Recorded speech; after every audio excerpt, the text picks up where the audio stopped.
I think that too many times we as Christians are trying to force people into the kingdom. God says before you even come to know Jesus Christ, you need to count the cost.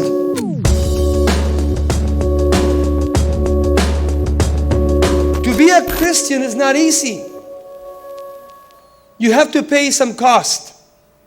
And that cost is part of all of your life, giving your life to Jesus Christ, which means there are going to be things that you did before that you will not be able to do, because God will begin to do a brand new work in your life. He'll begin to set your house in order.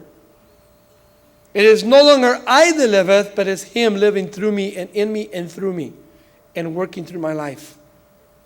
And so Jesus says, look, these are the requirements. Listen to what else He said. And whosoever does not bear his own cross and comes after me, he cannot be my disciple. For which of you this morning, intending to build a tower, first of all, does not sit down first and counts the cost, whether he has enough sufficiency to finish that house? I mean, how many of you really, truly, before you came to Jesus Christ, sat down and counted the cost before you said, I do? You found out that to be a Christian, it takes more than just confessing Jesus.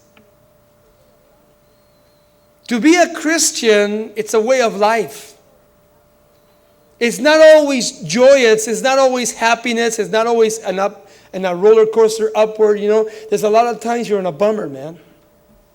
There's a lot of times that you're being oppressed and depressed by the enemy.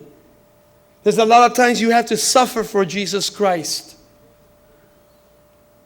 And it's not just a life of milk and honey, you know, sweetness and joy. But you really have to count the cost, whether you're really a disciple of Jesus Christ or not. People in China know how to how to count the cost. People in Central America right now that are being killed down by the mosquito people in Central America, they're being killed by the communists, and they are Christians, and they're suffering death because of Jesus Christ. And I think that as Americans, we need to look around and we really need to see, which is our commitment to Jesus Christ? How committed am I to the gospel of Jesus Christ? Am I just committed to Sunday morning, to go to church so I can feel good?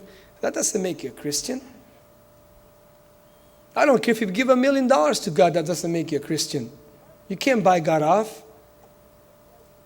The Bible says you have to live for the gospel of Jesus Christ, not only when you're in churches, when you go out of church, when you go to work, when you go to the university, when you go to school, when you're living at home, is when you have to live the life of Christ, because that's the toughest.